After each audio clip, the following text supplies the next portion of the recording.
Halo composer and Republican congressional candidate Marty O'Donnell says he has been disinvited from the upcoming SAC Anime. What a horrible name. SAC Anime convention after LGBTQ. Is that right? Did I say that right?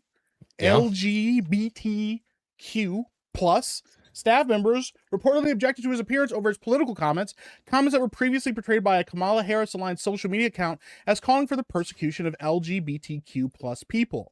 There's one significant problem with the characterization. O'Donnell never actually called for LGBTQ. I'm sick of saying that. People to be persecuted in the comments being cited.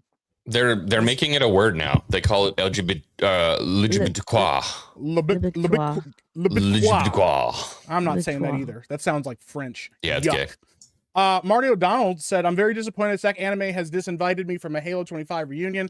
Their conference next month. If you thought we defeated cancel culture in 2024, guess again." Says, "Hey, Marty. The promoter for SAC Anime has shared that his LGBTQ staff does not feel comfortable if you attend the event. Based on your recent reported statements of the political campaign, they have to rescind their invitation to not cause any further staff upset." That's so... yeah. I can't say it. So we've talked about this before. You know, I think have made a lot of strides in cancel culture and people being able to say what they want and championing free speech and having a conversation with both sides of the aisle and being able to say, it doesn't matter what your political beliefs are. If we can talk and have a conversation and stuff like that, that's what matters. But there are still a lot of people out there that don't want to have conversations, and ideology and political alignment is more important than anything else. We met Marty last night. Awesome dude. Stand-up guy, super nice, smart guy, and you have people running around saying, "Oh, I don't feel safe when he's going to be at an anime convention. I don't feel safe that he's going to be saying hi to his fans and signing things."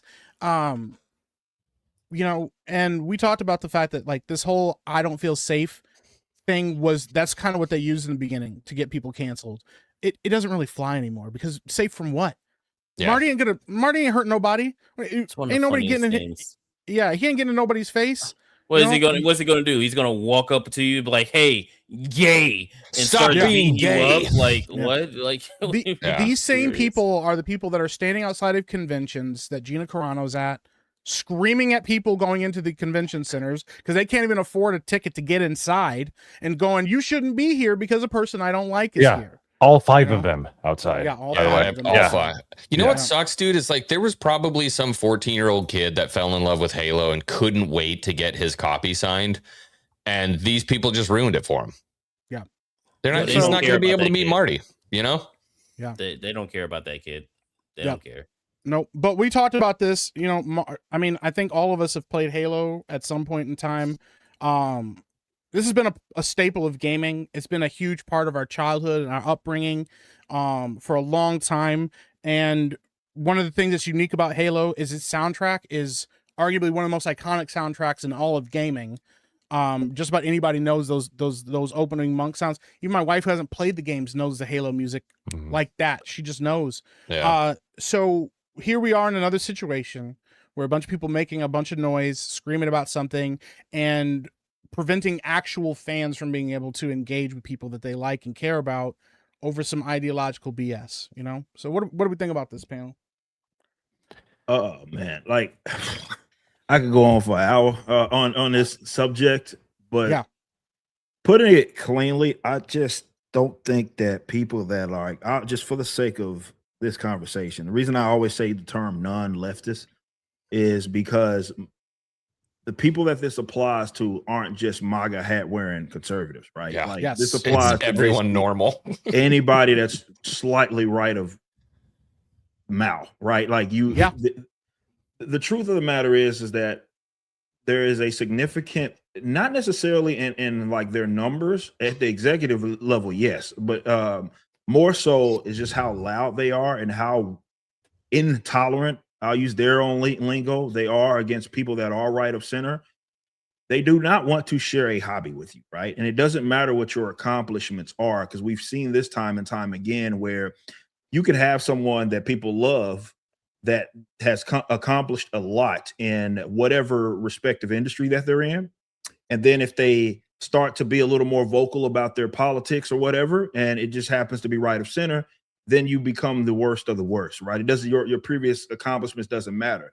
So what it has done is it's created a culture where in pretty much every single subculture, like let's say nerd spaces, the only open positions that you are able to have publicly and it not impact the bottom line is just being a leftist, right? Yep. That's just the truth. It's a harsh truth. Obviously, I could go on forever about things that we've experienced with, and the stuff that we've had to deal with, definitely at the con level. But I just don't think the average person really understands how bad it is because it's a dynamic that I don't think people want to admit. And that's folks like ourselves are far more tolerant of them than they are of us, right? Yes. And so they don't want to share a hobby with you, even though for pretty much everybody here, you do not make politics a deal breaker for whether or not you'll even consume a piece of media. They do. Mm-hmm. That is the filter upon which they put everything in, right? And so if you don't check that box, then you become an enemy. They're going to make you out to be the worst of the worst. And sure, they do things like this, run articles, lying, saying that he said something that he didn't, but that's all part of this whole charade. And I don't really know how that dynamic gets corrected there other than just, abstaining. But I don't really know how that gets corrected because, like I said, they're willing to engage in tactics that the other side will not, right? Because we don't make that a deal breaker. So they always have the advantage, right? Because for us, it's like we don't care about that. For them, it's like we do care about it. And if you anywhere near us and we have you and we figure that out, we got to get rid of you. It sucks, man. It really does suck. Yeah. What's crazy is that he got dismissed from the con based on something that he never even said. Because this all stems from that tweet that says that he was calling for the persecution of LGBTQ plus or whatever. And that's not what he was talking about. He was talking about the fall of Western civilization and fear of and how there's a threat of Marxism and all that stuff. That's what he was talking about. He was talking about anti-Western philosophy, and he was discussing Marxism. He wasn't even talking about or even hinted at what they're accusing him of. So not only did he not say what they're accusing him of, but he's getting the consequences of what he didn't say, which is pretty ridiculous. When you're exactly right. When you have people running the cons like this, they're not interested in discussion. They're interested in you being excluded from whatever they're interested in. And frankly, those types of people can only bring negativity to your con, because look at all of this bad press for them now. Yep. It's not good for them. It's not good for the con. And it's telling you that pretty much everybody that's running the con agrees that he should be excluded from this con, because everybody who's running it have the same opinions, and they're obviously there. So everybody who's there have the same opinions as you. Whereas with Marty, he's ready and willing to have conversations with anyone, regardless of what you think, of what you believe. Yeah. He'll talk to you. He's open to discussion. They're not. They would rather just get rid of him.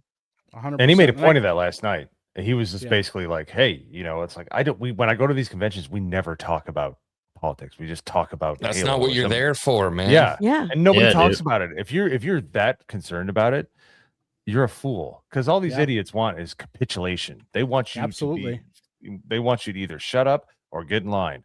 And and Marty ain't having none of that. I have his remarks here. Shout out to the Pro Show. Shout out to Jonas. Shout out, boys. Collaborators with Geeks and Gamers. This is him talking about. This is exactly what he said. This is what got him canceled, by the way. So this is pretty wild. All of that money flowing in to help democratic socialism when you have a very different vision for the future for the country. And I think if people had been listening to you inside Bungie would be in a better place. What do you think might be a better place for America going forward than what we are watching from some sections of the East and West Coast? I talk about an existential threat. This is where we are right now. We are on the cliff, looking down into the abyss, and the abyss is Marxism. It's anti-Western philosophy. There's a weird alliance of all these groups that are, like to pretend like they're oppressed.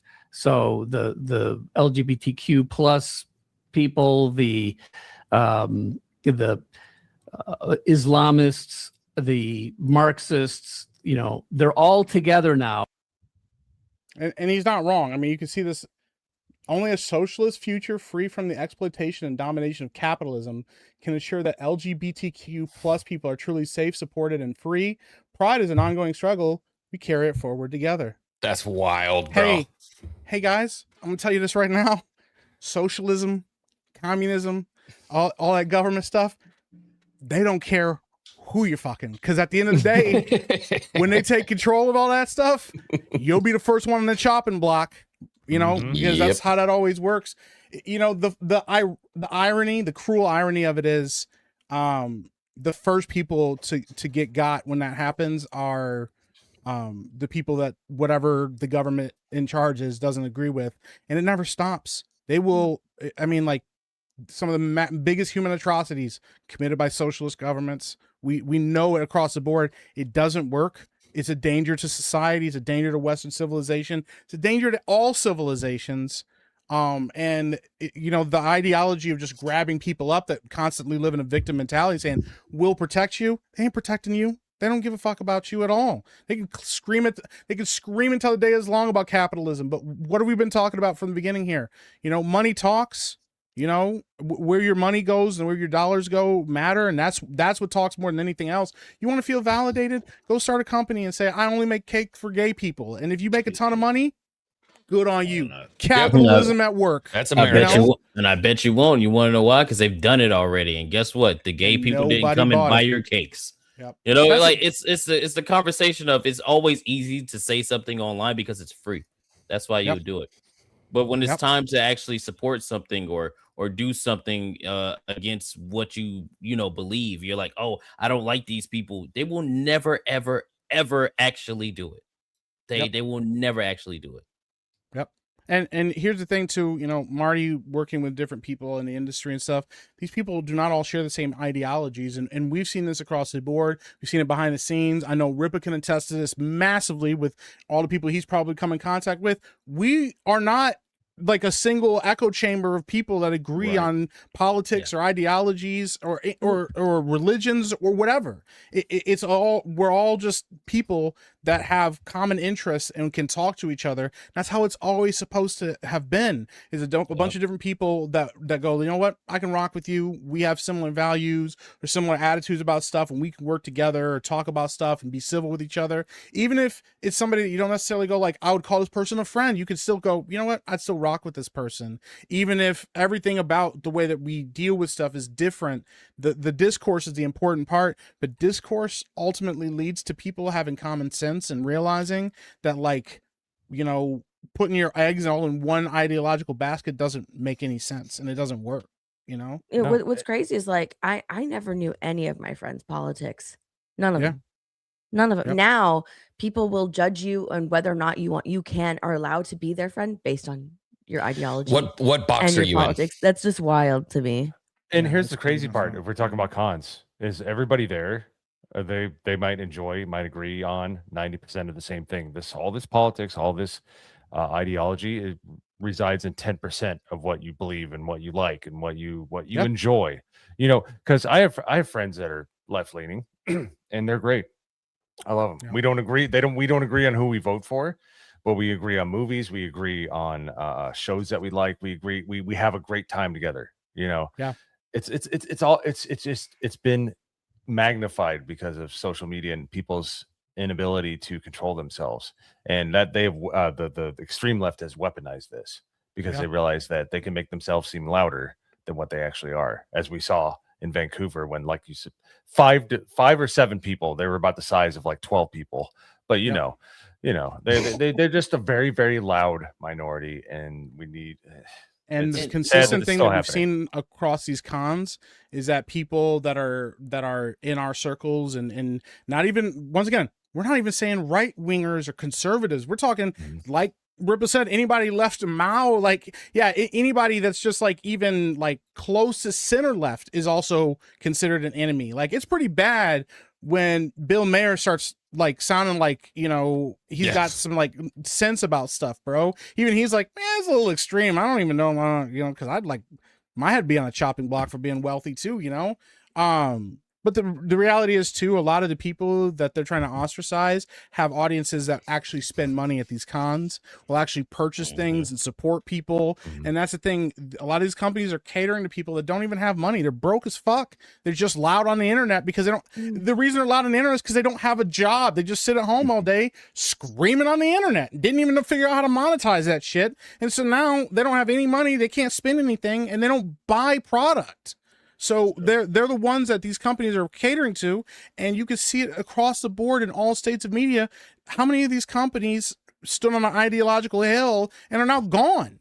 Just not even. Oh yeah, so many of them continue to go under. But that's the thing, and that's why I'm saying, like, I just don't really know the solution there that's clean, just because it's you're engaged in this fight that one side is just really. They're particular and they are motivated as well about how they will react to people that think differently than them, that see success, right? They don't care as much about people that haven't had that success. When you look at someone like Marty who's accomplished in the industry, like they take exception to that, right? Big time, because they don't want it. Don't want you to seem like you are or want the people to think you're like legitimate, right? And that's how they wield their power in the first place. So it's a very difficult thing to combat, because like all of us here and most normal people, they don't make that the defining factor as to where whether they will like befriend someone or if they will engage in some sort of media, consume whatever media. That's just not something that they're thinking about.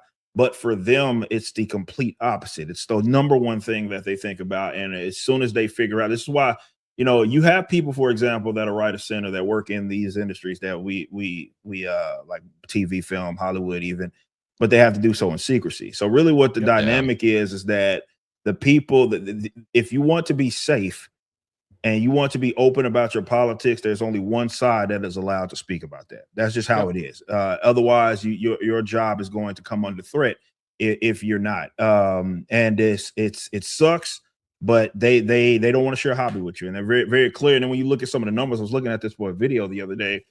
I think it was I can't remember which platform it was that did that report where the top 100 executives across entertainment and entertainers, 99.7 of their donations went to the Democratic Party, right? Like that is such an imbalance. That's almost exclusively one-sided, right? Exclusively one-sided. Like you don't have any sort of presence there, and that's power that they understand that they will. So it's not like even just, it's like you have the executives and you have the lower tier guys who like do they're the ones that they get weaponized. They're the ones making all the noise on social media and stuff, and they're all in it there. And it's like, how do you combat that, bro? Like how exactly do you combat that? Because they don't want anything to do with you, and they make it very, very clear. You said, what's the clean fix for it? I don't know that there is a clean fix. I don't think that I hate to be, I'm not black pill, I'm a white pill guy, but honestly, I don't think that there's a clean fix either. We saw a guy who extended the olive branch, and we saw what happened there. Yeah, you know, fair enough.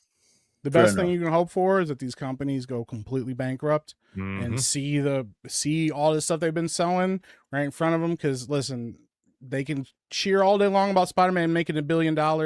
They lost a hell of a lot more money than that before that happened. Like that, and that's the state of things right now. Is these companies losing money? The gaming industry, however, they can right the ship a little faster a lot of times than Hollywood can, but even they're kind of struggling right now. And we've seen a lot of studios going under because some of these companies are starting to go like, maybe profit is the best way to go about this, because the only thing that talks right now is profit, and a lot of these companies are not making a profit, you know, and the only hope is to make alternatives, see what you can do, make some noise. If you know how to make games, you can organize people, talk to the right people, see what you can do.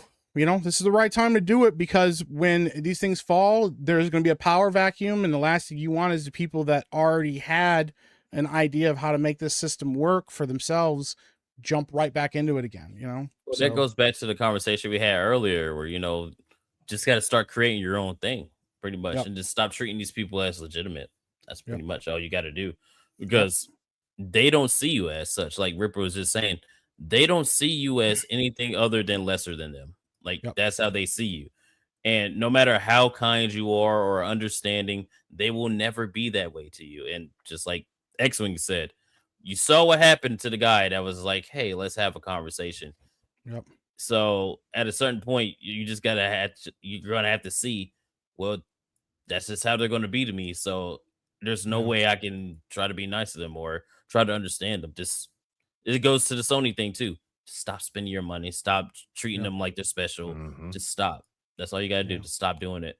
And then at a certain point, cancel culture is gay AF. Just stop doing it. All right. Don't be gay and cancel people. That's the real thing, you know. You can be gay, but don't be gay and cancel people, you know, like, you know, the intersectionality again.